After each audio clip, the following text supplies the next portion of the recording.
नमस्कार, मैं हूं आपके साथ रोहित। 2022 विधानसभा चुनाव में अखिलेश यादव और राजा भैया किस तरीके से आमने सामने थे, ये सब ने देखा। रघुराज प्रताप सिंह के गढ़ कुंडा में पहुंचे अखिलेश यादव ने यहां तक बयान दे दिया था कि ये राजा भैया कौन है, मैं इन्हें नहीं जानता हूं। बात यहीं तक खत्म नहीं हुई।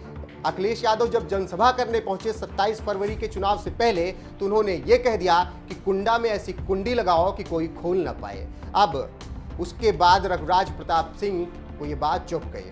उन्होंने उसी वक्त बयान दे दिया। हालांकि रघुराज प्रताप सिंह हर एक बयान अखिलेश पर देने से बच रहे थे, लेकिन जब कुंडा में कुंडी लगाने की बात आई तो राजा भैया ने बयान दे दिया कि किसी में इतनी औकात नहीं कि कुंडा में कुंडी लगा दे।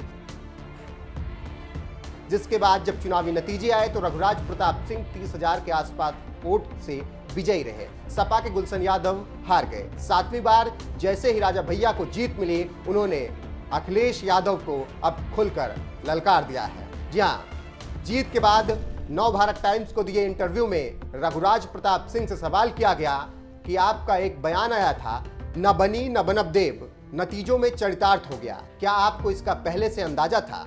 जवाब में रघुराज प्रताप सिंह राजा भैया कहते हैं, हाँ, हमको इसका पहले से अंदाजा था।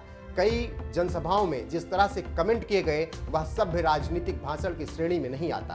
पहले तो हम भी जवाब नहीं दे रहे थे, लेकिन बाद में ऐसा लगा कि कहीं हमारी सहनशीलता को कमजोरी न समझ लिया जाए, इसीलिए जवाब देना जरूरी पड़ गया था।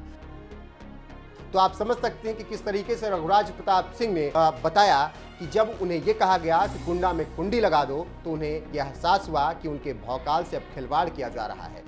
इसीलिए उन्होंने ऐसा बयान दिया कि किसी में इतनी औकात नहीं कि कुंडा में आकर कोई कुंडी लगा दे। और उसके बाद जब नतीजे आए और रघुराज प्रताप सिंह का पहला इंटरव्यू आया नव भारत टाइम्स पर, तो वहां पर उन्होंने साफ तौर पर कह दिया कि हाँ, मेरी कमजोरी समझ ली गई थी, मेरा ना बोलना, इसीलिए बोलना जरूरी था। और मैं उस बात से बेहद खफा हूं जो कुछ भी सपा सुप्रीमो यहां पर कह कर गए हैं। आपको बता दें कि गुलशन यादव के लिए प्रचार करने पहुंचे थे अखिलेश यादव, और उन्होंने भरे मन से ऐलान कर दिया था कि कुंडा में ऐसी कुंडी लगाओ कि कोई खोल ना पाए। जिसके बाद राजा भैया ने उन्हें करारा जवाब दिया था। और अब जीत के बाद राजा भैया ने एक बार फिर से अपने इंटरव्यू में अखिलेश यादव को करारा जवाब दिया है। फिलहाल इस खबर पर आपका क्या कुछ कहना, अपनी राय कमेंट कर हमें जरूर बताएं।